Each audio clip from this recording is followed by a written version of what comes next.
Buenas noches a todos. Mayo Educación Ejecutiva les da la más cordial bienvenida a nuestro webinar Fundamentos de Derecho Contractual aplicados a proyectos de construcción, el cual es transmitido a través de Zoom y de Facebook Live. Como saben, Mayo Educación Ejecutiva es una empresa que promueve una serie de programas y seminarios de capacitación continua relacionados a la administración de contratos y construction management. Es por esta razón que el día 21 de septiembre se dará inicio al seminario especializado Fundamentos de Derecho Contractual aplicados a proyectos de construcción, donde también participará nuestro especialista Walter Vázquez Rebasa, presente en el webinar de hoy. Los participantes accederán a un descuento exclusivo, solo tienen que escribirnos a las redes sociales de Mayo Educación Ejecutiva. Sin más preámbulo, presentamos a nuestro especialista, el magíster Walter Vázquez Rebasa, profesor de Derecho de los Contratos por la PUC, asociado principal en Felipe Pietro Carrizosa, Ferrero, Du y Uría. Es abogado y magíster con mención sobresaliente por la PUC. Cuenta con estudios en la Universidad Complutense de Madrid, especialista en estructuras contractuales complejas. Del mismo modo, se desempeña en la elaboración de estrategias de prevención y solución de disputas y brinda asesoría legal en derecho de la construcción y derecho civil. Viene desempeñándose como asesor legal de un ejecutor y socio del proyecto Línea 2 del Metro de Lima. Ahora sí, vamos a iniciar nuestro webinar. No olviden dejar sus preguntas en el chat para que nuestro especialista las responda en el bloque final. A continuación, procedo a darle la palabra a nuestro docente. ¿Qué tal? Bueno, muchas gracias, Pamela. Muchas gracias con todos los asistentes esta noche. En verdad agradezco su presencia acá.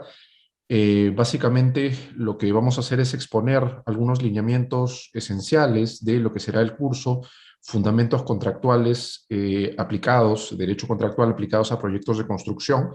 Para tales efectos voy a compartir una presentación con todos los aquí presentes. Bueno, como ustedes saben, el curso Fundamentos de Derecho Contractual aplicados a proyectos de construcción se va a dictar en breve, ¿sí? Todos quedan cordialmente invitados. El día de hoy, básicamente, vamos a exponer un fragmento de lo que será desarrollado con más extensión y con más detalle en este curso, que tiene que ver con dos tópicos muy importantes en los contratos de construcción, ¿no? Como son el alcance de los trabajos y, por otro lado, las variaciones. No vamos a hablar de las variaciones y algunas causas de las variaciones. Si es que desean preguntar algo, con todo gusto. Evidentemente, el formato de la exposición de hoy hace que lo más adecuado, lo idóneo para todos sea que dejen las preguntas por el chat y al final de la exposición, con todo gusto, yo las voy a absolver. ¿Ok?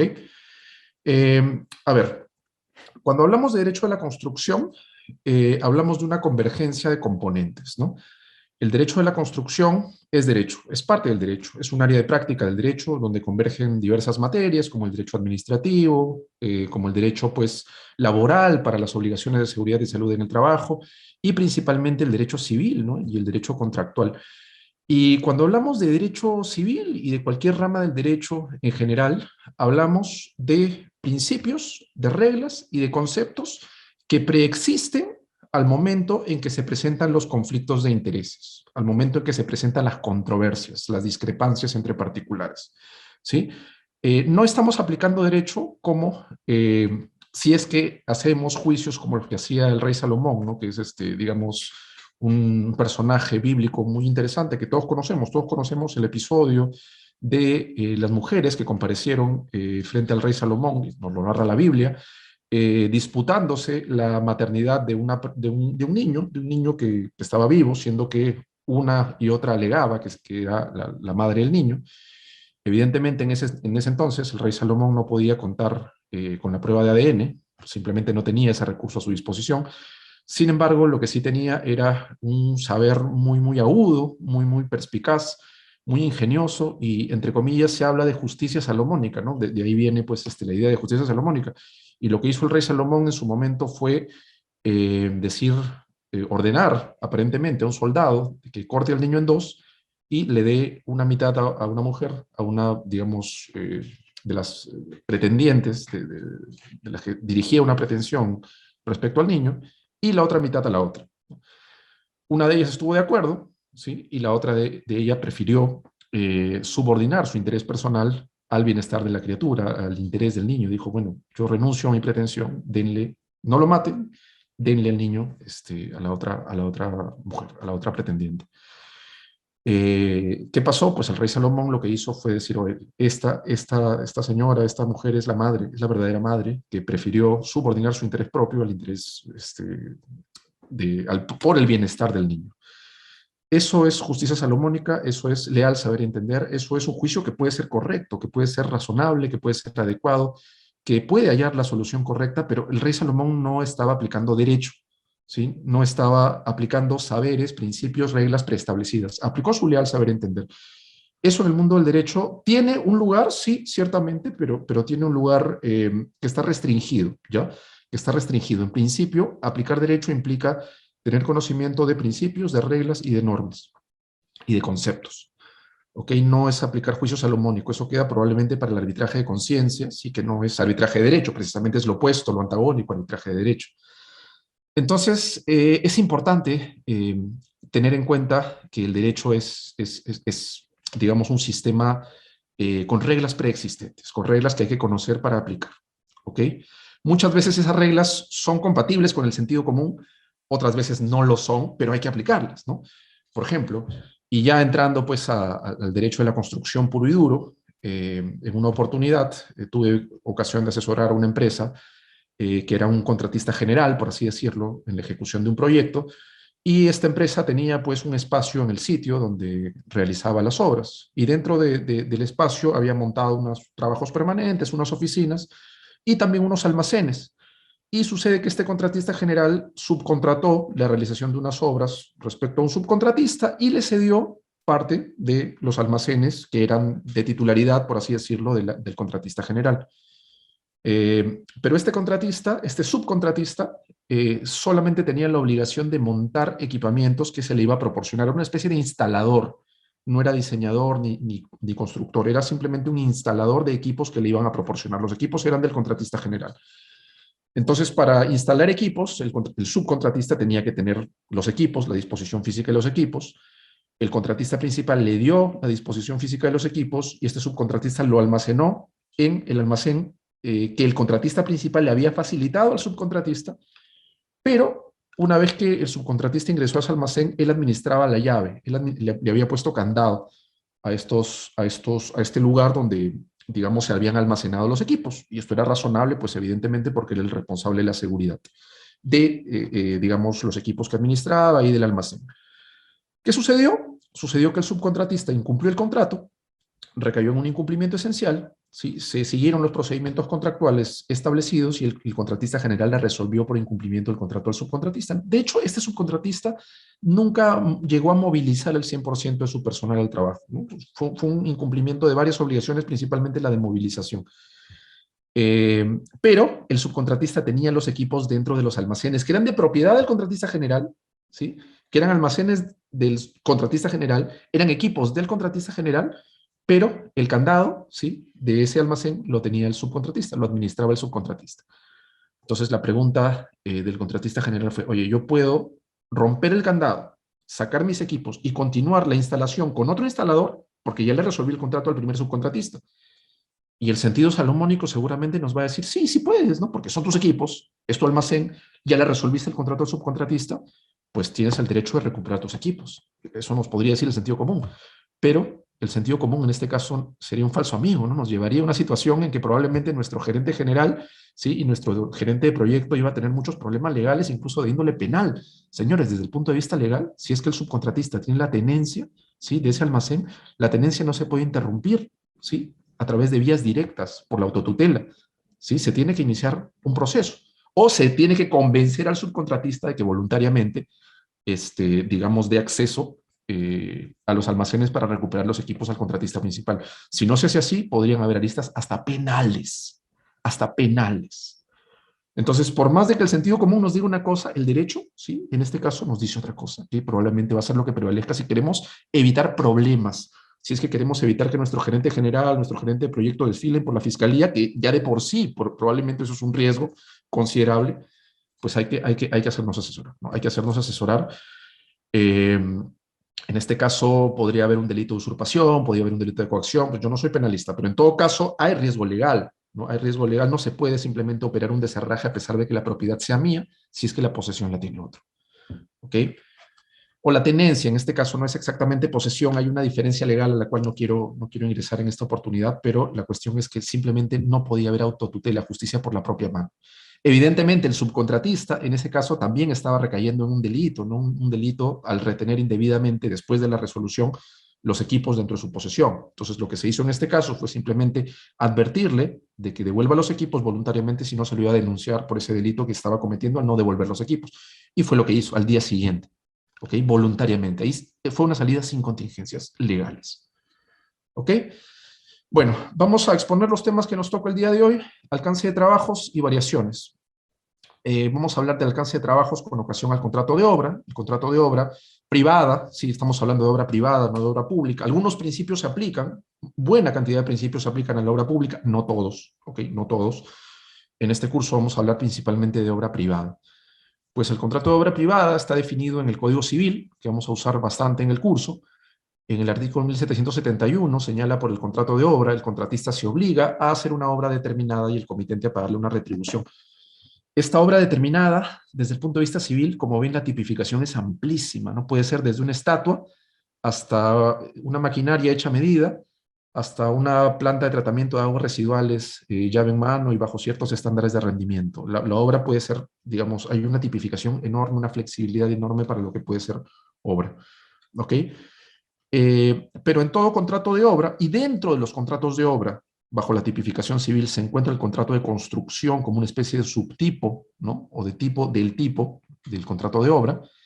Pues esta es la estructura mínima, la estructura elemental, el mínimo común, ¿no? O sea, hay un contratista que tiene a su cargo la ejecución de un alcance de trabajos, y hay un comitente, mandante, bueno, mandante le dicen en Chile, porque acá en el Perú el mandato es otro contrato distinto al contrato de obra, pero hay un comitente que tiene la obligación de pagar una contraprestación en dinero. Hay muchísimas otras obligaciones a cargo de una y otra parte, pero este es un poco el sinalagma, el intercambio más esencial que existe en estos tipos de operaciones, ¿no? Ejecución de alcance de trabajos contra retribución, ¿ok?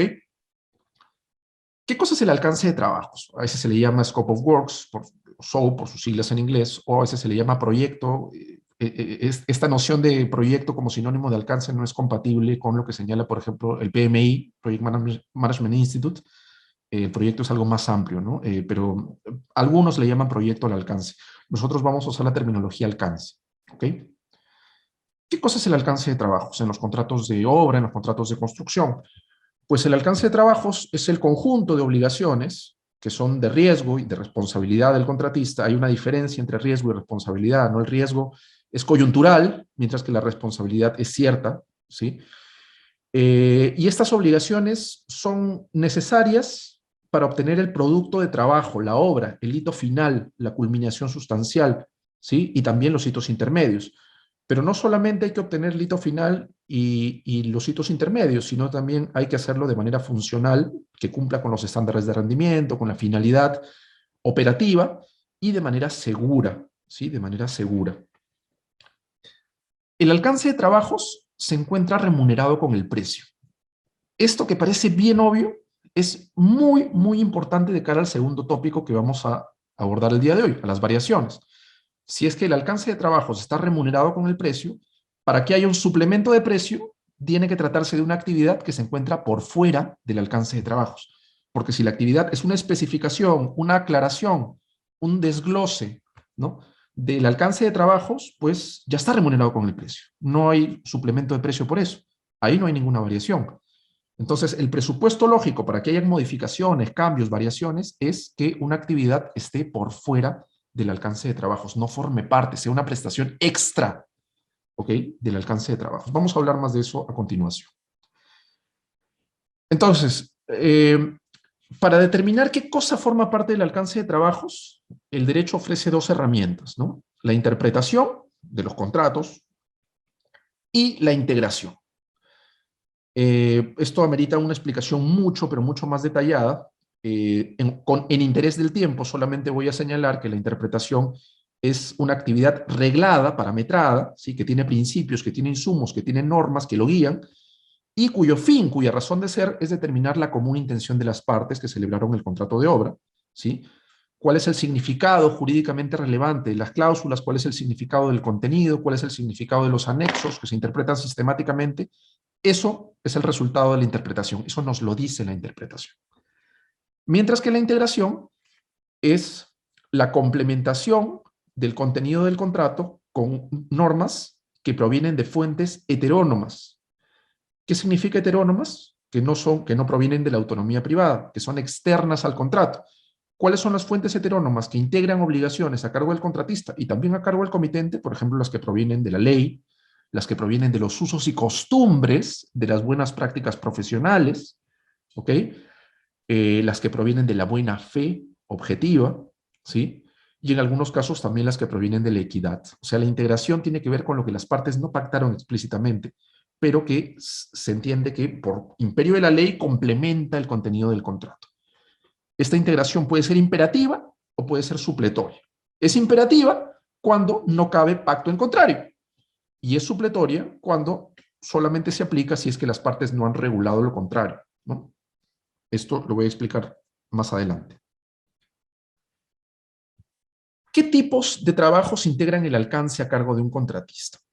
¿Sí? Y acá me baso en un autor muy importante y clásico, ¿no? de Reino Unido, que es Duncan Wallace, que tiene un manual escrito de 1995 llamado Contratos de Ingeniería y Construcción, el manual de Hudson. No es exactamente lo mismo, he hecho algunas adaptaciones, pero puedo explicarlo de la siguiente forma. ¿Ya? Los trabajos que integran el alcance pueden ser de 4 tipologías. Por un lado tenemos los trabajos necesarios o las actividades necesarias. Recuerden que todo el tipo de alcance que esté incluido a cargo del contratista ya está remunerado por el precio. Entonces, si hay alguna actividad dentro del alcance, eso no amerita una variación. Eso simplemente ya está pagado. Es tu riesgo, es tu responsabilidad contratista. Por eso te pagué. No, que no lo coticé, pues lo asumiste. Si no lo cotizaste, se entiende que está asumido dentro del precio. Y si no está ahí, pues hiciste una mala cotización, ¿no? Hay un principio que es el pacta sunt servanda, que vamos a ver posteriormente, el principio de fuerza vinculante que determina que los contratos son vinculantes a pesar de que sean malos negocios, salvo excepciones puestas por ley. Entonces, volvemos. Los tipos de trabajo que integran el alcance. Trabajos necesarios. ¿Qué son los trabajos necesarios? Son aquellos que están expresamente establecidos en los documentos técnicos. Planos, especificaciones técnicas, dibujos, presupuesto, ¿sí? Protocolos, ¿sí? Todos los documentos técnicos describen el alcance de trabajos necesario del contratista, ¿no? Por ejemplo, la implementación del trazo de una línea de transmisión que esté en planos, pues eso está en las especificaciones técnicas, está en los planos, y por ende se entiende que se alcance expresamente establecido a cargo del contratista. Por otro lado, y esto ya es un poco más fino, tenemos a los trabajos complementarios. ¿Sí? Los trabajos complementarios son aquellas actividades de responsabilidad del contratista que resultan indispensables para la realización idónea y segura de los trabajos necesarios. Los trabajos complementarios se caracterizan por ser previsibles, ¿no? Por ejemplo, si tú eres un contratista de obra civil y te contratan para implementar llave en mano un viaducto, ¿sí? Un viaducto que va de un punto a otro de la ciudad, o un viaducto, y tienes que hacer obra necesariamente en la vía pública, ¿sí? Es previsible y es de tu responsabilidad, salvo, evidentemente, que se pacte lo contrario. Si no se pacta nada, aplicamos este criterio. Es previsible y es tu responsabilidad. Es lógicamente antecedente para tus actividades constructivas de cara a la realización del viaducto, pues que obtengas el cerramiento del sitio, o sea, el cerramiento del área de trabajos y también la obtención de los permisos de tránsito. ¿Ok? En este caso, pues, si el permiso de tránsito tiene que salir a nombre de tu cliente, porque la legislación administrativa lo determina, y el contrato es llave en mano, pues vas a tener que hacer la gestión, ¿no? La gestión, hay un desdoblamiento entre la titularidad formal y la gestión del expediente, la subsanación de observaciones, el impulso, etcétera, de los permisos que se requieran para obtener el desvío para que la municipalidad autorice el desvío de tránsito. Eso lo tienes que hacer. Si es que no se pacta nada, pues evidentemente el contrato puede decir lo contrario, siempre es así, salvo que la norma sea imperativa. Por otro lado, tenemos los trabajos contingentemente necesarios, y los trabajos contingentemente necesarios se caracterizan porque son de riesgo del contratista, ya no de responsabilidad, sino de riesgo. ¿Y por qué de riesgo? Porque son eventuales, porque son coyunturales, ¿sí? Por ejemplo, si es que se está haciendo una una obra, se está haciendo instalaciones en la selva, es previsible hasta cierto punto que en la temporada de lluvias llueva. Es previsible. Evidentemente, si es que la lluvia supera cierta magnitud, ya tenemos un evento que podría dar lugar a una fuerza mayor o podría dar lugar a derechos económicos o tiempo a favor del contratista. Pero si la lluvia es previsible, que no es algo cierto, pero es previsible, pues en ese caso el riesgo es de cargo del contratista. Entonces el contratista tiene que tomar todas las precauciones para evitar que las instalaciones se estropeen, para seguir con las obras, aunque eso implique mayor presupuesto. ¿Por qué? Porque el riesgo es suyo. Y si un riesgo suyo se materializa, la actividad forma parte de su alcance. Si el riesgo no fuera suyo y se materializa, la actividad se encuentra fuera del alcance y podría dar lugar a una variación. ¿Ok? Por otro lado, tenemos a los trabajos heterónomos o las actividades heterónomas que forman parte del alcance. Pues estas actividades son de responsabilidad o de riesgo del contratista, pero ya no están pactadas en los términos y condiciones técnicos y contractuales del contrato, sino que derivan de la ley. Un buen ejemplo de alcance heterónomo sería las obligaciones de seguridad y salud del trabajo, ¿no? que establece la legislación aplicable, por un lado. Por otro lado, la obligación del contratista de entregar el sitio después de la culminación sustancial o con ocasión a la culminación sustancial, entregar el sitio en condiciones de limpieza y seguridad, ¿no? Esto lo dice el FIDIC también, pero aun cuando no lo diga FIDIC, son usos y costumbres que tienen que cumplirse, a pesar de que no se haya pactado. ¿Ok? Estos trabajos heterónomos también conforman el alcance de trabajos del contratista. Cuando hablamos de coyuntura, o sea, cuando hablamos de trabajos coyunturales, que no se sabe si van a ser necesarios o no, como por ejemplo en el caso de la lluvia, que es previsible, pues no se sabe si va a llover o no. Ya lo había dicho, hay que ver de quién tiene el riesgo, ¿no? Si el contratista asume el riesgo por el contrato, por la legislación, si es que se materializa ese riesgo, él tiene que realizar todas las actividades de remediación y control que requiera lidiar con ese riesgo. Si no se materializa, pues dado que es su riesgo, el contratista va a tener que realizar las actividades de gestión, de mitigación, todo lo que sea necesario para monitorear el riesgo. Evidentemente esta gestión la puede compartir, ¿no? De hecho hay contratos que tienen una filosofía colaborativa, una filosofía más de no tanto asignación de riesgos, sino más bien compartimiento de riesgos, de gestión conjunta. Depende también de cuál es la matriz, el modelo de contrato que se tome, ¿no? Por ejemplo, podrían haber contratos NEC, contratos FIDIC. Los contratos NEC tienen un fuerte componente colaborativo. Entonces hay que ver qué es lo que dice el contrato para ver quién asume el riesgo, o si es una asignación conjunta colaborativa. Vamos a ver dos ejemplos para determinar. A veces no es tan fácil determinar si una actividad está dentro o está fuera del alcance del contratista. No, veamos este ejemplo. En un contrato de construcción a suma alzada, un contratista se compromete a implementar un viaducto. En pleno proceso de excavación, ojo, en pleno proceso de excavación, no antes de la excavación, sino cuando ya se realiza obra física, el contratista descubre que existen interferencias que debe superar para culminar con el trazo de la obra. Ojo, superar. Superar no significa remover necesariamente. Superar también podría ser cambiar un poquito el trazo para, digamos, bypassear a la interferencia y de esta manera continuar con el proyecto. Por eso se habla de superamiento de interferencias más que de remoción. Eso es otro problema. La pregunta es, ¿la remoción o la superación de esas interferencias forma parte del alcance del contratista y por ende ya está remunerado, se entiende remunerado por el precio? ¿O el contratista tiene derecho en ese caso a o si es que las va a hacer, se le debe dar una variación con un suplemento de precio? Y seguramente con más tiempo, si es que hay más trabajo involucrado. No es una respuesta fácil, ¿no? Hay que hacer, desde el punto de vista legal, hay que efectuar en clave de interpretación, de integración, perdón, ciertas preguntas gatilladoras, ¿no? Por ejemplo, ¿de qué interferencia se trata? Se trata de interferencias previsibles, patentes, evidentes, por ejemplo, árboles, ¿no? Que todo el mundo pudo haber visto al momento del cierre del contrato, previo al cierre del contrato, con una visita simple al campo, con Google Maps, o se trata de interferencias pues, que recién afloran cuando se está interviniendo, se está excavando el subsuelo, ¿no?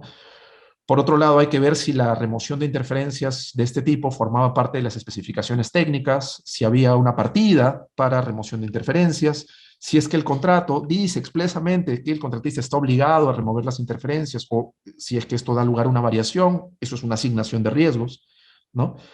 Si es que en la cotización del contratista hubo exclusiones, ¿no? Para este tipo de actividades de remoción de interferencias, la visibilidad que tenía la interferencia a partir de la información proporcionada por el comitente, ¿no? Si es que el comitente, por ejemplo, le proporcionó al contratista un plano de redes de servicios donde se apreciaba claramente que ahí había una red dentro del trazo o que pasaba por el trazo del viaducto, pues oye, eso ya no es una contingencia que recién te encuentras y, oh sorpresa, ¿no? Sino que con los planos ya pudiste haberla detectado.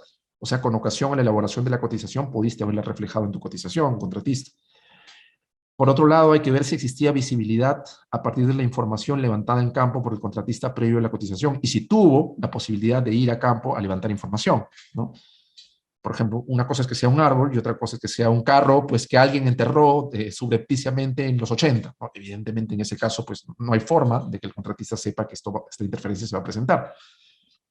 Eh, Finalmente, hay que ver también las famosas cláusulas de traslado de riesgo. ¿Sí? Hay cláusulas de traslado de riesgo por la información, por las desviaciones entre la información que proporciona el comitente y la información que resulta real a partir de una constatación de los hechos. Otro ejemplo. Y esto esto ocurrió con ocasión a un contrato gobierno a gobierno, los famosísimos contratos gobierno a gobierno, que pues al final del día son contratos regidos por legislación peruana, más en general son contratos. Se les aplican los principios de los contratos, ¿no? Un prestador de servicios, que no era peruano, era una empresa designada por un gobierno europeo, un prestador de servicios de asistencia técnica se compromete frente a un ministerio a gestionar y conducir un proceso de licitación para seleccionar un contratista llave en mano. No les voy a decir el proyecto, sino ya van a saber cuál es, y no quiero poner nombre propio. El prestador monta una estrategia de licitación en base al conocimiento del mercado peruano que se encuentra a su disposición. Ojo, este no es un contratista EPC, llave en mano, que va a ejecutar el proyecto, no es un ejecutor, es simplemente un asesor técnico que va a implementar la licitación. ¿Sí? Y como resultado de esa licitación, se va a escoger al contratista que va a llevar a cabo la ejecución, realización constructiva del proyecto. ¿Ok? También va a hacer otras cosas, este asesor técnico va a hacer ingeniería, va a hacer supervisión, pero no lo quiero complicar. Por ahora digamos que solamente va a encargarse de la licitación. ¿Qué pasa? La licitación es finalmente insatisfactoria. ¿Y por qué es insatisfactoria? Porque solo se presenta un postor. Y ese único postor que se presenta realiza una oferta que excede el presupuesto y el tiempo requeridos por el ministerio. O sea, realiza una oferta no aceptable por el cliente final. Y evidentemente ni siquiera se inician las tratativas, ya porque esa oferta estaba muy desviada de lo que quería el cliente. ¿Ok? Entonces la licitación fracasa. Consecuentemente, se requiere la reestructuración de la licitación. Se requiere, concretamente, lo que se requirió fue hacer una nueva etapa de licitación, y esa nueva etapa de la licitación implicó, adivinen qué, recursos, ¿sí? Más horas hombre, más staff, más tiempo, más entregables, informes, ¿no? Que no estaban contemplados originalmente en el alcance del expreso, al menos, en el alcance, como lo habíamos llamado, en el alcance necesario del contratista, no estaban contemplados. La pregunta es, ¿ese mayor trabajo, consecuencia de la reestructuración de la licitación porque fracasó, dado que solo se presentó un postor, le da lugar al contratista o le da derecho al contratista a una variación? Y es lo mismo que preguntar, esta prestación de reestructuración, este mayor trabajo de reestructuración, ¿formaba parte del alcance del contratista? Y no es una pregunta tan fácil, ¿eh? ¿Por qué? Porque recuerden que el alcance no es solamente lo que se pactó en el contrato y lo que dicen los documentos técnicos, ¿no? Ya lo hemos dicho, el alcance engloba los trabajos necesarios, complementarios, contingentemente necesarios y heterónomos. Entonces, en el fondo, lo que hay que preguntarnos es de quién es el riesgo, de quién es el riesgo de que solamente se presente un postor. Y para llegar a esa conclusión o para llegar a esa dilucidación tenemos que formularnos ciertas preguntas gatilladoras. La primera es, ¿a qué se debió la existencia de una sola oferta? O sea, puede haber habido una oferta porque el prestador, el asesor técnico ha montado una estrategia deficiente, ¿sí? Una estrategia deficiente de licitación que no se corresponde con el mercado peruano, eso puede ser una alternativa, o puede ser que solamente haya habido una oferta porque por más que el prestador hizo un buen trabajo, se asesoró en base a informes técnicos del mercado peruano, contrató asesores peruanos, lo hizo lo mejor que pudo, pues simplemente el mercado no generó las condiciones para que haya una buena oferta por el COVID, por la volatilidad del país, por el panorama político, pues eso es muy diferente al hecho de que haya hecho una mala estrategia de licitación. ¿Ok? Entonces hay que ver por qué. ¿Por qué solamente hubo una oferta? En segundo lugar, ¿qué cosa fue lo que reguló el contrato? Y acá entra a tallar puro y duro el derecho de los contratos. ¿Qué reguló el contrato en cabeza de este licitador, de este asesor técnico, de esta PMO? ¿Una obligación de medios o una obligación de resultados? ¿Una obligación de gestión diligente, como lo haría un project manager en cualquier proyecto, o una obligación por la cual le ofrece al cliente que va a haber un resultado, un postor ganador con buena pro y contrato firmado a cierta fecha? ¿Cuál fue el nivel de riesgo que asumió el contrato? Ojo, lo segundo es jurídicamente posible. Yo puedo asumir riesgos más allá de lo que controlo. Y esto tiene que ver con la noción de contratos, ¿sí?, aleatorios, ¿no? Yo puedo asumir un contrato aleatorio. O sea, un contrato conmutativo, y esto lo vamos a ver con más énfasis o con más detenimiento cuando desarrollemos el curso, ¿no? El contrato conmutativo es aquel por el cual el deudor asume una obligación respecto a lo que puede controlar, a lo que está dentro de su esfera de control, a lo que es previsible, ¿sí? Y por ende puede cuantificar al cierre del contrato cuál es el costo y la ventaja que le va a ocasionar la ejecución de esa prestación. Claro, siempre hay márgenes de fluctuación, hay márgenes de riesgo, pero en mayor o menor medida, por el contrato conmutativo, yo controlo o yo asumo un compromiso por aquello que controlo. En el contrato aleatorio, no. En el contrato aleatorio, ¿sí?, uno de los componentes de la prestación de mi compromiso está en función a un factor de riesgo externo que yo no controlo. Un factor de riesgo que depende de la suerte o que depende de terceros, no mío ni de la contraparte.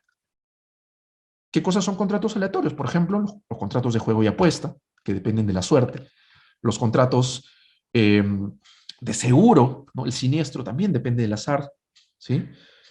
Hay contratos, los famosísimos contratos back-to-back con cláusulas pay if paid, te pago si me pagan, ¿no? Te pago si me pagan a mí. Eso también es un contrato aleatorio. ¿Por qué? Porque al final lo que yo te voy a pagar depende de un evento controlado por un tercero, el cliente final. Ahora, ¿es válida esa cláusula? No, lo vamos a ver en su momento, ¿no? Pero es un tema muy interesante. Entonces, el contrato celebrado con este asesor técnico, ¿era un contrato conmutativo o era un contrato aleatorio? Por otro lado, ¿este contrato era un contrato tipo EPC o EPCM at risk, en el cual pues tú básicamente asumes el riesgo por la ejecución del proyecto, aunque no lo vas a ejecutar directamente, sino que subcontratas a los subcontratistas principales para que lleven a cabo el proyecto?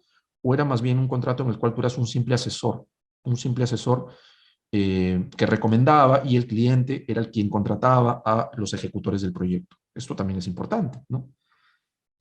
Otra cosa importante, ¿qué tanta flexibilidad tuvo el contratista para estructurar la licitación que fracasó? De repente el contratista simplemente lo que hizo fue llevar a cabo instrucciones que el cliente le había dado. Y si esas instrucciones no funcionaron, pues es el riesgo del cliente.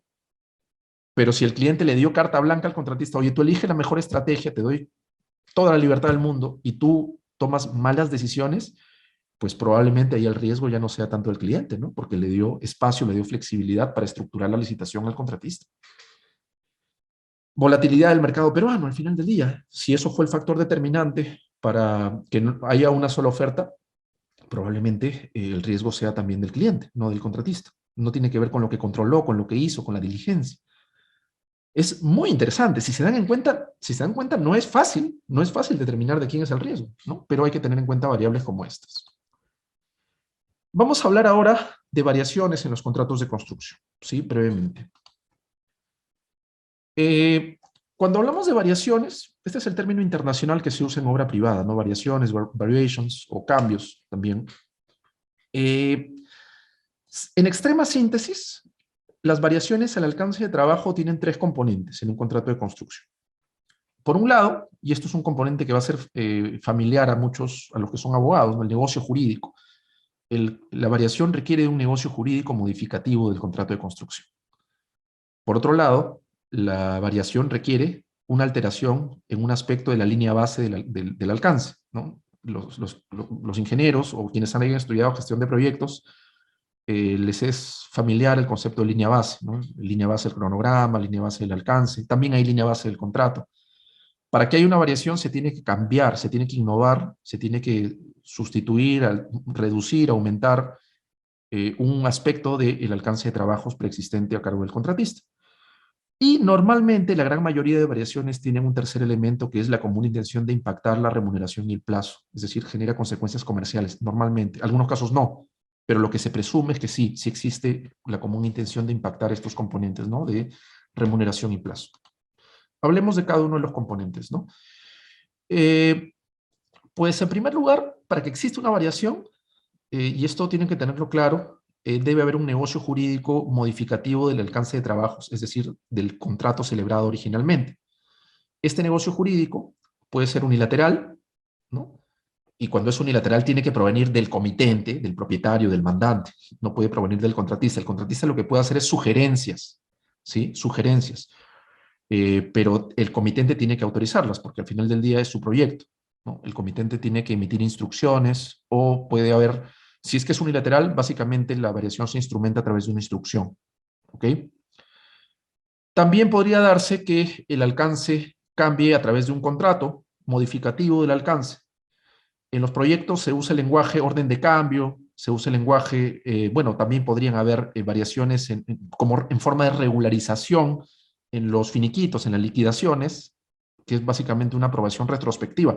Ojo, esto para obra privada, en obra privada camina, en obra pública no camina, no camina. El reglamento de ley de contrataciones del Estado no permite las variaciones en forma de regularización. O también la variación podría estar en documentos que adoptan el nombre de adenda, adenda del contrato de construcción. Independientemente del nombre que se use, jurídicamente hablando estamos frente a un contrato que modifique el alcance de trabajos. ¿Ok? En el derecho de los contratos tenemos un principio, que es el principio de calificación objetiva. No importa tanto el nomen juris, el título, la nomenclatura que usen, que usen los autores de los documentos contractuales, ¿no? No importa si le llaman orden de cambio, no importa si le llaman, digamos, adenda, o si le llaman contrato modificatorio, incluso a veces si le llaman acta, las actas podrían contener contratos. Hay que determinar la calificación correcta en base al contenido, en base al contenido. En una oportunidad, en un proyecto, pues el contrato le prohibía al contratista principal celebrar subcontratos para ciertos aspectos que habían sido materia de acreditación en la fase de licitación. No podía subcontratar el aspecto X, ¿sí? Sin embargo, el contratista lo que hizo es, celebró con el tercero un contrato para que el tercero ejecute ese aspecto que no podía subcontratar, pero no le llamó subcontrato, ¿eh? Le llamó contrato de provisión. Oye, esto no es subcontrato, porque a pesar de que por su naturaleza es un subcontrato, yo le he llamado contrato de provisión. No. El principio de calificación objetiva determina que no importa que le llames contrato de provisión, hay que calificar a los actos jurídicos, a los contratos y a las cláusulas por su naturaleza, por su contenido, por las obligaciones. En ese caso, el contratista principal claramente está incumpliendo el contrato porque ha celebrado un subcontrato a pesar de que no le ha llamado subcontrato. ¿Ok? Otra cosa que hay que tener en cuenta acá para el negocio jurídico modificativo es que no basta con iniciar los procedimientos que establece el contrato, que establece la legislación aplicable, cuyo hito final va a ser la modificación del contrato. También me ha pasado esto, ¿sí? El procedimiento, imagínense, para introducir un cambio en un proyecto, tiene 4 fases. Muchos contratistas piensan que inician la fase 1 y ya pueden ejecutar el cambio y ya pues el resto es una excusa que siga su curso, ya al final me dará la razón. Pero yo voy ejecutando el cambio como si ya se hubiese culminado el procedimiento de variación en su fase 4. No, eso es un error. Si es que no hay cambio, no se modifique el alcance de trabajos. Y si no se modifica el alcance de trabajos, sigue siendo obligatorio, bajo el principio pacta sunt servanda, fuerza vinculante de los contratos, la ejecución del alcance inicial, primigenio, primitivo. No se ha modificado el alcance. ¿Ok? Entonces, yo sé que muchas veces esta lógica no conversa con las necesidades de los proyectos. Muchas veces pasa que en los proyectos se necesita hacer las cosas de manera ágil, sobre la marcha, no sé, si se espera se pierde tiempo, si se espera se genera costos. Sí, sí, pero hay que tratar de compatibilizar las necesidades del proyecto con, digamos, las reglas contractuales, la perspectiva contractual. Hay que hallar un punto medio, ciertamente. Otra cosa importante para el negocio jurídico modificativo son la famosa teoría de los actos propios, ¿no? La pregunta es la conducta. La conducta en un sentido puede modificar, en un sentido divergente al contrato. Si es que el contrato decía una regla A y la conducta que ejecutada en el caso concreto fue una conducta B, ¿no? ¿Eso modifica el contrato? Esto es un tema súper complejo. Es dedicarle un módulo a la teoría de los actos propios, ¿ya? Pero, eh, pues, per se, la conducta divergente no modifica el contrato, ¿sí? Para que se modifique el contrato se necesita esto, un negocio jurídico modificativo, y el negocio jurídico proviene ya sea de una manifestación de voluntad expresa, y muchas veces que deba cumplir cierta formalidad que deba ser por escrito, dependiendo del contrato, y si podría derivar de conductas, sí, pero debe ser de conductas concluyentes. De conductas, ¿qué significa conductas concluyentes? No es conducta, no es acto propio necesariamente. Una conducta concluyente es una conducta de la cual no quepa ni la menor duda de que el significado de quien hizo la conducta es el que se le atribuye, en este caso, modificar el contrato. Si existen más posibilidades, ¿sí? Por ejemplo, una tolerancia, la tolerancia no es lo mismo que cambio, ¿sí? Entonces, si de la conducta fluye indubitablemente, sin el menor margen de duda, de que una parte quiso vincularse a una declaración o quiso atribuirle cierto significado, eso recién va a producir o podría producir el negocio jurídico modificativo del alcance. Esto lo vamos a explicar evidentemente con ejemplos y detenimiento en el curso, ¿no? El pacta sunt servanda, principio de fuerza vinculante, nuclear, elemental en el derecho de los contratos, eh, pues determina que los contratos son obligatorios en cuanto se haya expresado en ellos, artículo 1361 del Código Civil. Y este principio determina pues que, digamos, no es tan fácil ante coyunturas, ante dificultades, ante cuestiones de adversidad que el contratista sufre en la ejecución del contrato, no es tan fácil cambiar los términos y condiciones, ¿eh? Solamente, al menos eso nos dice el derecho civil, solamente se erosiona, solamente hay una excepción para este pacta sunt servanda cuando la ley lo prevé o cuando el pacto lo prevé, ¿sí? O cuando la voluntad de ambas partes lo prevé, ¿no? Pero si no está previsto por ley, pues es difícil, no es, tampoco quiero excluirlo, pero es complicado cambiar los términos del contrato. El segundo componente del alcance de trabajos, de las variaciones en el alcance de trabajos, tiene que ver, y acá hacemos la conexión con la primera fase, ¿no? La primera fase de la clase de hoy tenía que ver con qué cosa está comprendido dentro del alcance de trabajos, ¿no? Vimos cuál era la extensión de la noción de alcance de trabajos. Para que haya una variación, el antecedente lógico es el hecho de que se altere, se modifique, se cambie, se innove por lo menos un aspecto del alcance de trabajos inicialmente, primigeniamente asumido por el contratista. Esta innovación, esta variación, esta alteración puede ser una prestación extra o puede ser un deductivo, una omisión, pero no solo eso, ¿sí? No solamente las alteraciones del alcance de trabajo se clasifican en adicionales y en deductivos, ¿no? Hay muchos otros tipos de variaciones. Por ejemplo, puede haber una variación en la calidad, puede haber una variación en el tiempo, puede haber variaciones en las condiciones de trabajo, en las ubicaciones de las canteras, en el material que se va a utilizar, ¿ok? Entonces, es mucho más amplio que solamente prestaciones y deductivos, pero los engloba, ¿ok? Si la actividad ya estaba comprendida dentro del alcance de trabajos a cargo del contratista, no puede haber una variación. Sería, desde el punto de vista legal, un imposible jurídico. Sería legalmente como pretender venderle a alguien que ya es propietario de una cosa, pretender venderle la propiedad. Pues eso es jurídicamente imposible, ¿no? Un propietario no puede adquirirla por segunda vez la propiedad porque ya es propietario, ¿no? Entonces, si es que se instrumenta una variación en esa naturaleza, el negocio jurídico que lo introduce en el alcance de trabajo sería nulo por imposibilidad jurídica del objeto. Sería nulo por imposibilidad jurídica del objeto. Entonces, necesariamente la variación tiene que importar una alteración de por lo menos un aspecto del alcance de trabajos. ¿Sí? Acá hay muchos ejemplos, ¿no? Repito, no solamente son adicionales y deductivos, hay muchas otras cosas más. Por ejemplo, veamos el penúltimo caso, ¿no? La ejecución de cierto frente de obra empleando métodos mecánicos antes que manos de obra. O sea, acá se varía la metodología de trabajo.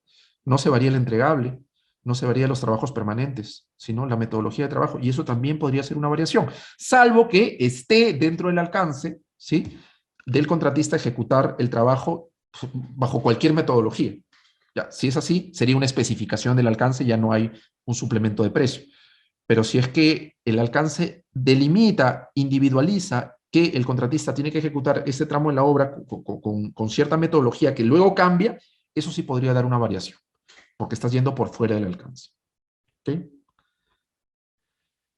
El tercer componente del alcance, que está normalmente presente, no siempre está presente, es el hecho de que la común intención de las partes que celebran el negocio jurídico que modifique el alcance esté dirigida a que tenga consecuencias tanto patrimoniales, tanto un impacto en el presupuesto como un impacto en el tiempo.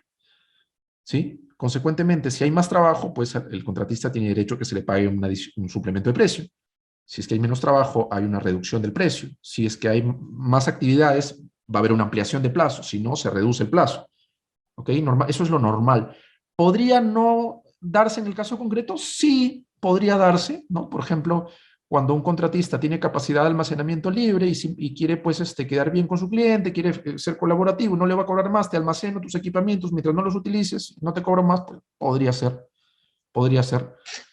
Es una especie de favor, es poco común, no sé hasta qué punto sea poco común, pero podría darse, ya, eso es lo que quiero dejar puntualizado. No es lo que se presume, no es lo que se presume, porque evidentemente el contratista es una empresa realizando su actividad lucrativa y por ende tiene que cobrar, si no va a quebrar, no es lo que se presume, pero podría darse. Entonces, los efectos jurídicos de las variaciones en el alcance de trabajo son el impacto en la retribución y el impacto en el plazo y cronograma, ¿sí?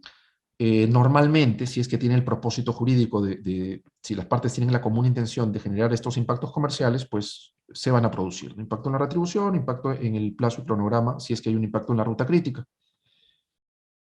Esta modificación, si es que hay una variación en el alcance, el derecho a que le paguen un mayor precio, un suplemento de precio, está en el Código Civil, sí, e incluso está para los contratos a suma alzada. Uno muchas veces piensa, oye, si el contrato es a suma alzada, pues el contratista cotiza un precio fijo, pase lo que pase, se mueva cielo y tierra, y cambien las condiciones o no, el comitente solo asume y controla el presupuesto por el precio fijo que aceptó del contratista. Aunque cambie el alcance, igual va a pagar el precio fijo. Eso no es así.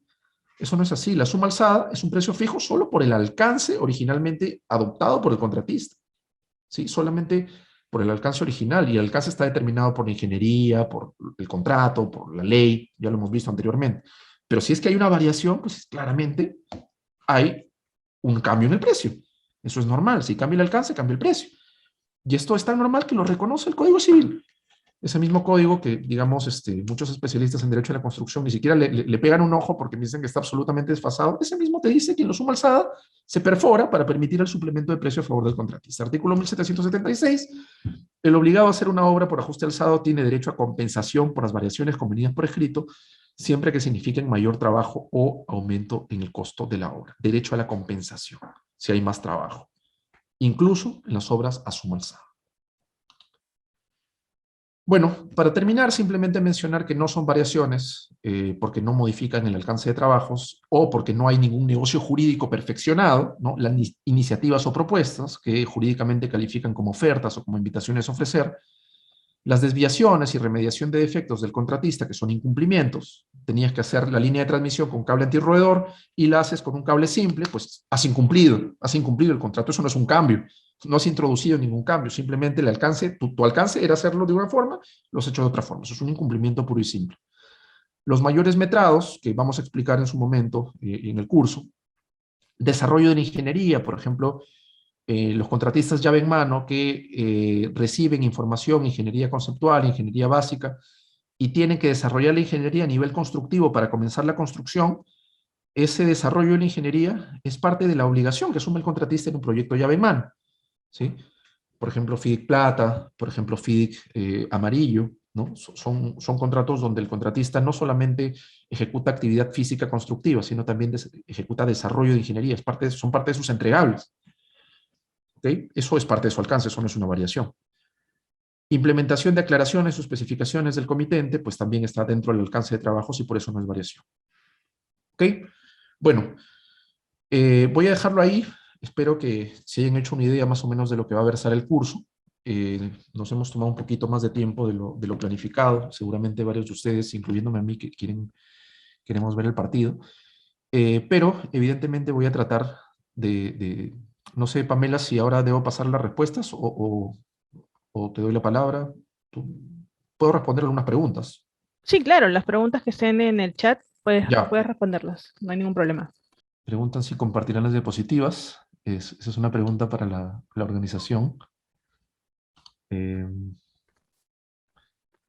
a ver, Humberto Parra pregunta, con el ejemplo que dio respecto al almacén de la llave en mano, lo tenía el subcontratista, pero si fuera al revés, que la llave la tenga el contratista principal y el subcontratista no retira sus cosas. Claro, ahí el punto clave es la posesión o la tenencia, ¿no? Si tú tienes tus cosas, ahí legalmente se presume que, y bueno, te ha dejado entrar el contratista principal, tenemos una situación de posesión, la respuesta sería exactamente la misma, salvo que ahí no habría un agravante al delito, ya que no habría violencia. Con el desarraigo hay violencia y hay un agravante, penalmente podría llevar a consecuencias más fuertes, si es que hay un desarraigo, una ruptura forzosa del candado.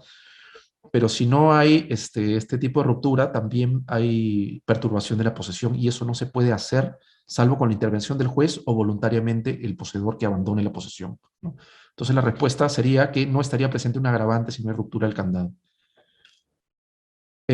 Si tengo un plazo de 180 días, de acuerdo al contrato, pero lo ejecuto en 160, ¿me tiene que reconocer el tiempo completo o me va a deducir o reconocer un monto especial por terminar antes del tiempo predeterminado? Ya, lo que pasa es que para que haya una variación, para que haya un reconocimiento de precio, tiene que haber una variación. Para que haya una variación, tiene que haber aceptación, negocio jurídico modificativo del mandante, ya sea unilateral o ya sea un acuerdo. Lo que tú me comentas es simplemente una optimización que el contratista logró motu propio. Si estaba previsto en el contrato que esa optimización le daba derechos económicos, pues simplemente se activa la cláusula. Si no está previsto, la optimización no va a ser remunerada eh, per se porque es una desviación, es una mejora unilateral efectuada por el contratista, ¿no? Entonces, tendría que haber, antes de la implementación de esos tiempos más, digamos, prematuros, tendría que haber habido una manifestación de voluntad del comitente para obtener derechos luego. ¿Ok? A ver, más preguntas. Las suspensiones de plazo son modificaciones al contrato. Eh, Esa pregunta es muy interesante, ¿ya? Depende de qué suspensiones estemos hablando. Las suspensiones pueden ser de común acuerdo, en cuyo caso claramente es una modificación del contrato, pero también podrían haber suspensiones, digamos, que el contratista solicita eh, como ejercicio de un derecho contractual, ¿no? Los contratos normalmente establecen como las consecuencias de la fuerza mayor, por ejemplo, el derecho del contratista a exonerarse de responsabilidad, a no pagar penalidades, el derecho a una ampliación de plazo. No se usa el término suspensiones. El término suspensiones es, digamos, más propio del derecho civil en general, pero para los contratos de construcción se habla de ampliación de plazo y eh, podrían haber derechos económicos involucrados, no cobro de gastos generales, cobro de costos directos si es que el contrato lo reconoce.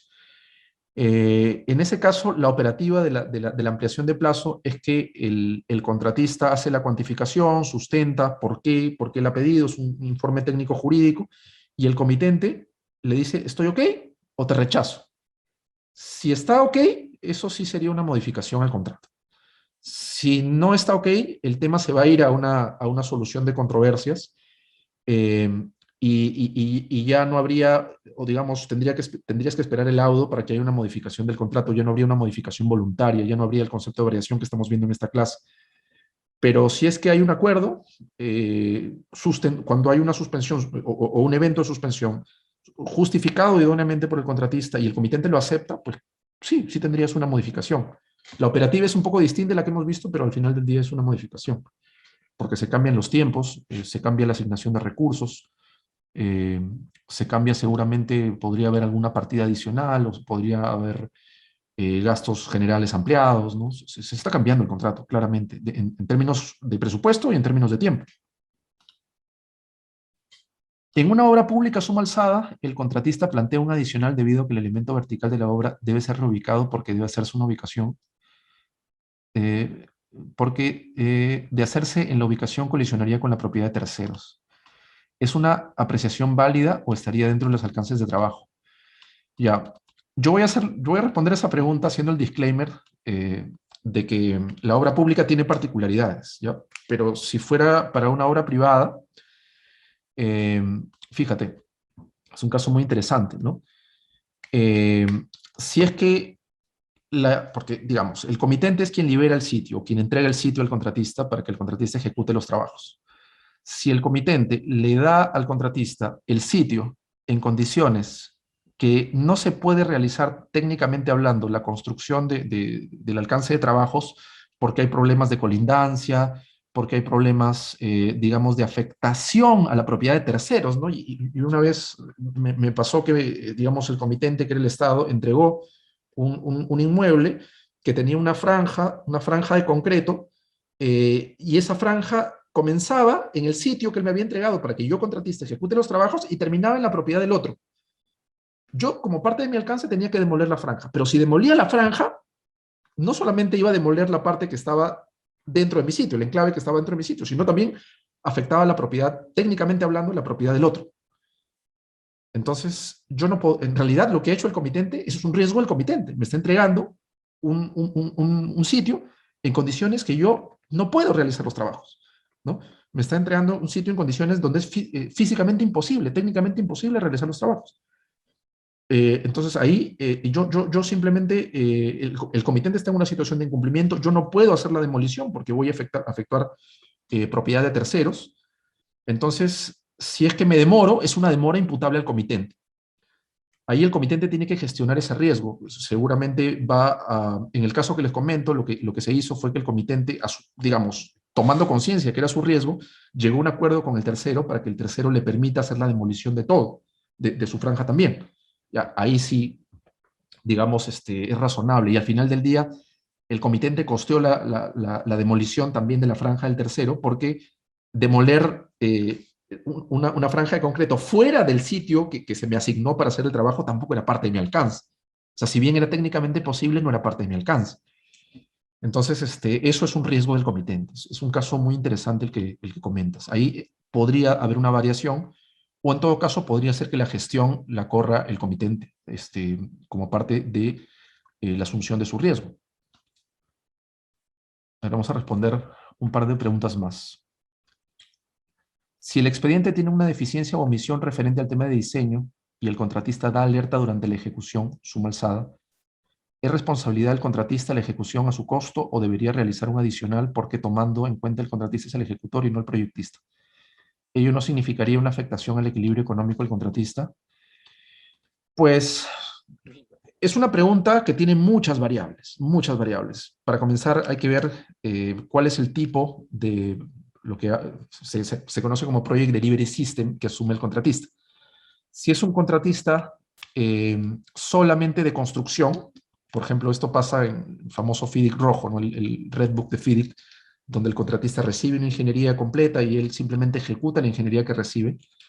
Si es así, pues las deficiencias del expediente no son normalmente, y lo pongo entre comillas porque depende del contrato, depende de las circunstancias, depende del tipo de deficiencia, pero si es así, normalmente la deficiencia del expediente no debe ser un riesgo que asume el contratista.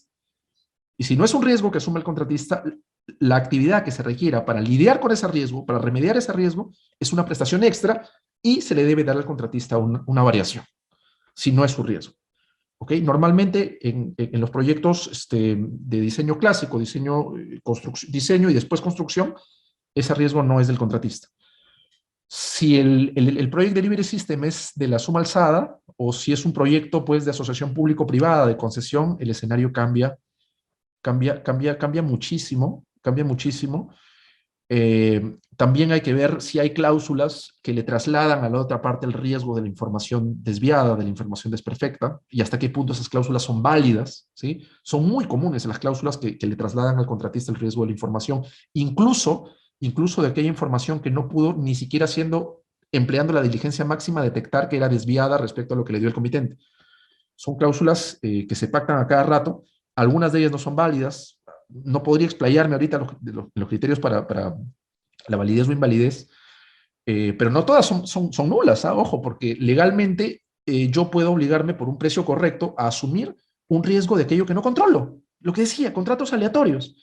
Yo asumo el riesgo, un imponderable, ¿no? Pero evidentemente lo cuantifico, le aplico una prima de riesgo, cobro un precio alto porque yo mismo me estoy asegurando contra la materialización de ese riesgo. Eso no es ilegal, como regla.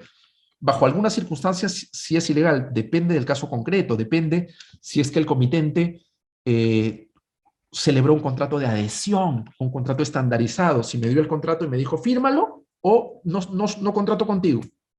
Ahí se aplican reglas distintas a los contratos paritarios negociados, ¿no? Entonces, por eso es importante adentrarnos un poco estas reglas, estos principios del derecho de los contratos.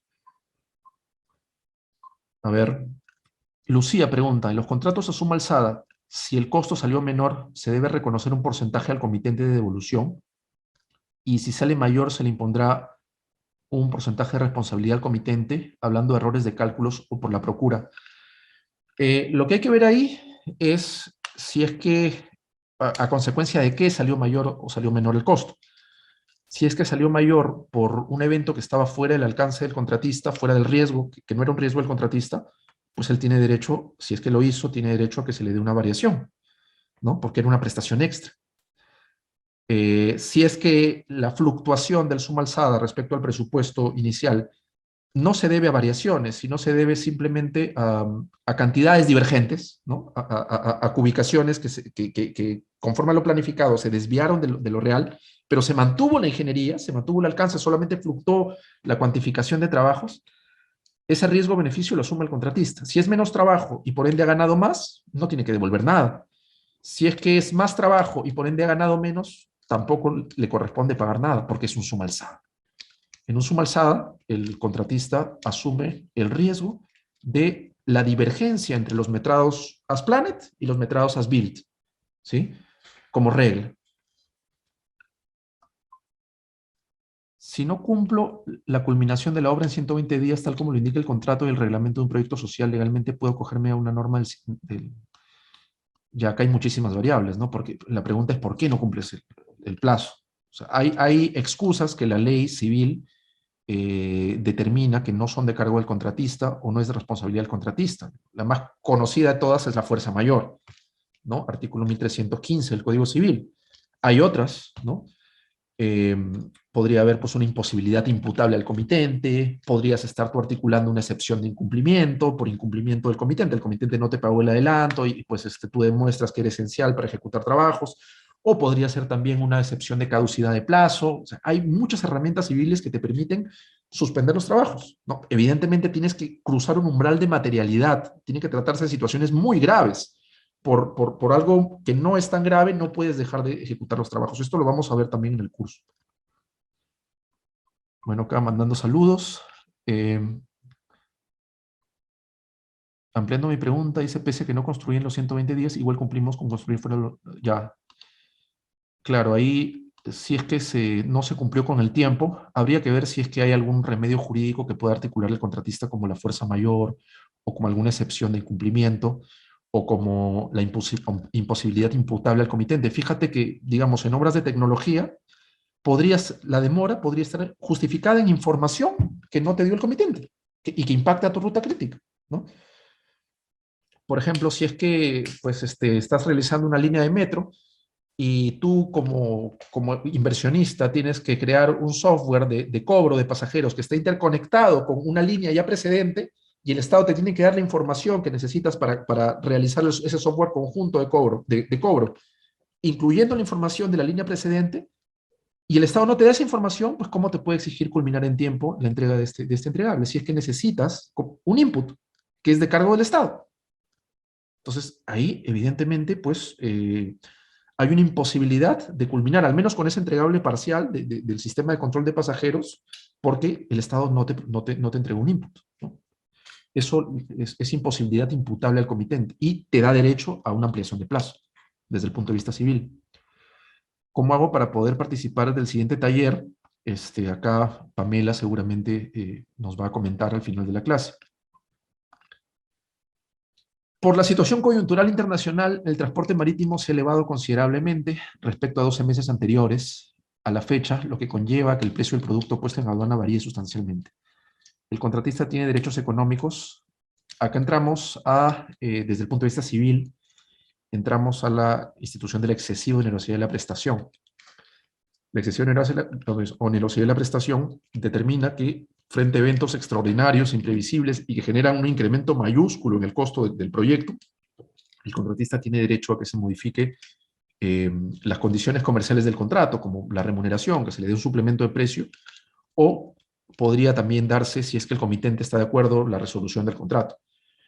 Vamos a analizar la excesiva onerosidad porque el umbral para que se llegue a ese tope digamos, de impacto desfavorable para el contratista es un umbral bien difícil de llegar.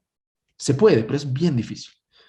También podría ser que el contrato contenga cláusulas de reajuste, ¿no? Contenga fórmulas polinómicas, contenga cláusulas de riesgo geológico, contenga cláusulas de equilibrio, de ruptura o de recomposición del equilibrio económico-financiero, ¿no?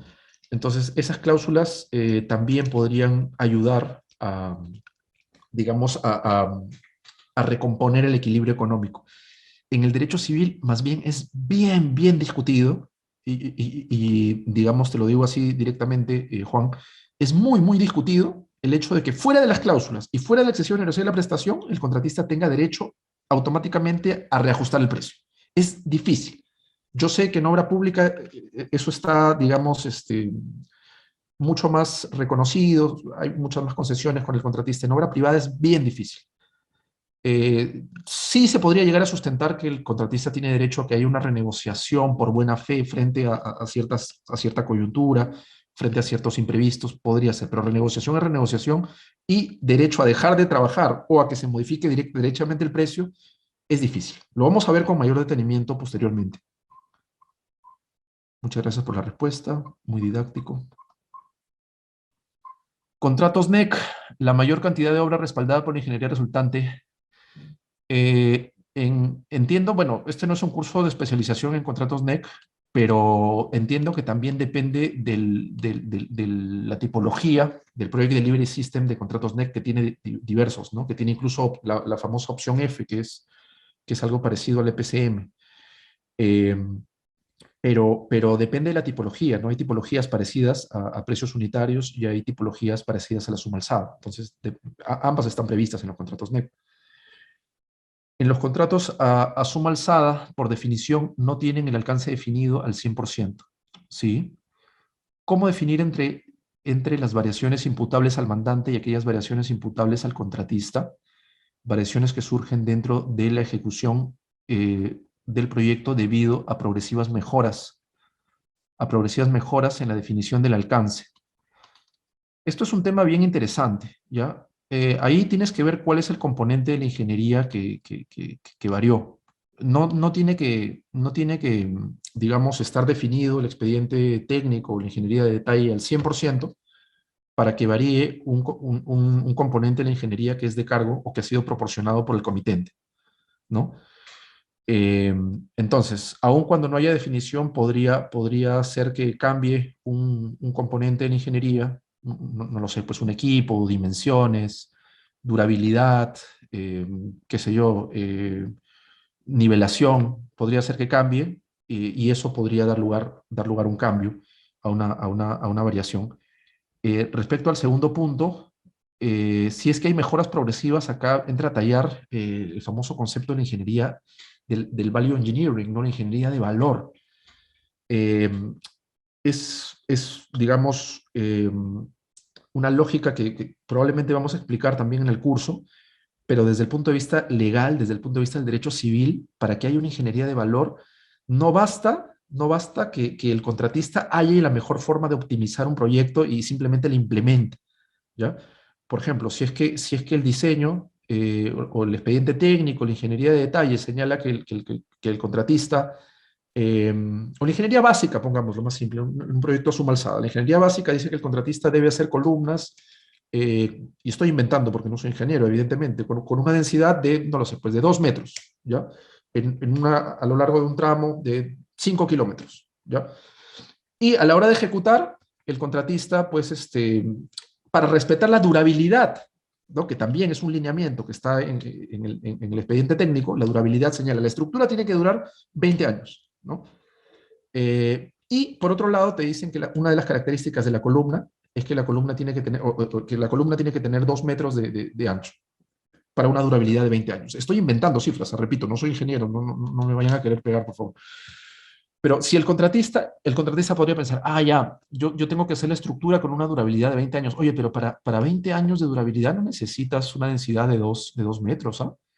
Puede ser la densidad de 1,5 metros, y pues como el lineamiento principal es que yo tengo que cumplir con la durabilidad que me dice el proyecto, pues yo simplemente cumplo reduciendo el ancho de las columnas de 2 metros a 1,5 metros y cumplo con la durabilidad. Eso es un incumplimiento del contratista. Eso es un incumplimiento. El contratista podría pensar, oye, estoy aplicando la lógica de la ingeniería de valor, ¿no? Estoy aplicando la lógica de la ingeniería de valor, estoy cumpliendo con la función, pero estoy optimizando el presupuesto. Sí, pero legalmente hablando, para cumplir con eso necesitas una manifestación de voluntad del comitente. Necesitas un negocio jurídico modificativo. Necesitas tocarle la puerta al comitente, explicarle en qué consiste la optimización y que el comitente la acepte. Si no, legalmente hablando, estás en un incumplimiento. Primordialmente estarías incumpliendo un principio de las obligaciones que se llama el principio de identidad. ¿Sí? Estarías desviándote de la identidad. Entonces, y esto no solamente, aunque parezca increíble, no solamente aunque sea de mayor, aunque el cambio aplicado, aunque la desviación aplicada reduzca el valor, no solamente, sino también cuando incremente el valor, estás desviándote de la identidad. Siempre que hay una modificación de un parámetro mandatorio, ¿no? Como en este caso es, digamos, algo que no puede ser optimizado unilateralmente. Por ejemplo, podrías tú optimizar unilateralmente si te dicen, oye, para hacer un sistema de control de pasajeros, puedes emplear el software X o superior. Ya, oye, ese parámetro sí es optimizable unilateralmente por el contratista. Pero si te dicen que la columna tiene que tener 2 metros de ancho, pues eso no te da derecho o inferior, ¿no? a cambiar unilateralmente. Necesitas para implementar el cambio una aceptación del comitente. ¿Ok? Entonces hay que ver qué parámetros de la ingeniería son mandatorios y qué otros son open art que le abren la puerta al contratista a unilateralmente introducir optimizaciones, que no son cambios.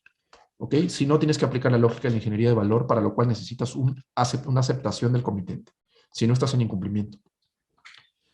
Bueno, lo dejamos ahí. Nos hemos tomado un poco más de tiempo de lo planificado, pero espero que haya sido provechoso para todos.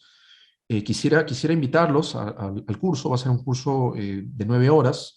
Va a ser un curso en el cual se va a poder conversar un poco más, o mucho más a comodidad. Se va a poner muchos más ejemplos. Se va a usar pues, las lecciones aprendidas de los proyectos en los cuales he podido estar como asesor legal. Y estoy seguro de que va a ser algo provechoso para los participantes. Sin más que decirles, me despido, cediéndole la palabra a Pamela para que les dé las palabras finales.